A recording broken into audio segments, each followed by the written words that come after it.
بسم اللہ الرحمن الرحیم ایاک نعبد و ایاک نستعین۔ میرے پاکستانیوں،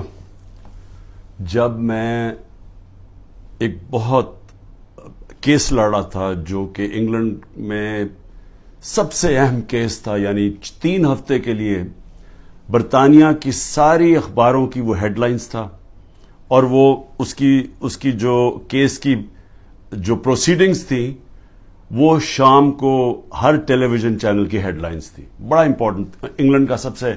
بڑا کھلاڑی تھا اس وقت، اور میرے اوپر انہوں نے کیس کیا ہوا تھا۔ تو میرا بھی جو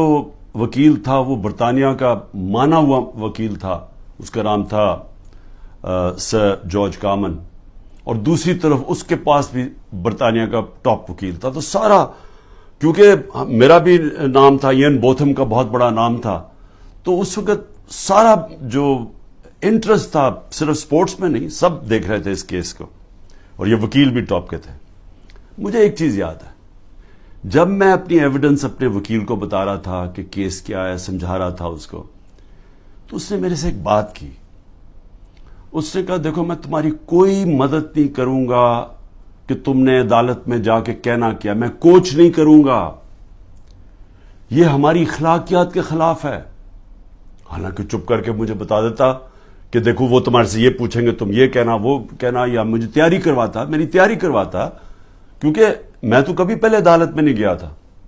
وہ اور بات ہے کہ اب جو میں جتنی عدالتوں کے چکر لگا دیا، میں زبردست طریقے سے بولتا تھا، لیکن میرا تو پہلی دفعہ تھی۔ اس نے کوئی بات نہیں کی، اس نے کہا میں نے تمہیں کچھ نہیں بتاؤں گا، یہ ہے تم سچ، یہ تمہاری ایویڈنس ہے، اس کے مطابق تم نے بات کرنی ہے۔ اور اس نے پھر مجھے کیا کہا، اس نے کہا اگر آپ نے کسی چیز کے اوپر میرے سے جھوٹ بولا ہے، میں اسی وقت کیس تمہارا ختم کر کے جج کو کہوں گا جی میں کیس سے پیچھے ہٹ رہا ہوں۔ اس نے کہا اور تمہیں 3 سال کی قید ہوگی جھوٹ بولنے پہ۔ تو مجھے ابھی بھی یاد ہے کہ وہ میں بڑا ایک طرح مجھے عجیب لگا کہ یہ اتنا اسٹرکٹ رولز ہیں یہاں کے، لیکن مجھے تو تب تک تو میں کافی دیر برطانیہ میں پڑھ بھی چکا تھا، میں کرکٹ کھیلتا تھا، تو میں صرف آپ کو سمجھا رہا ہوں کہ ان کا اخلاقی معیار کیا تھا اور ان کا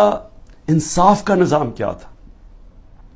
کہ عدالت کے اندر جا کے تم نے سچ بولنا ہے، تب تک میں تمہارے ساتھ کھڑا ہوں۔ اور پھر وہ بھی آپ ذرا یہ دیکھ لیں کہ وہ انگلینڈ کا ہیرو تھا،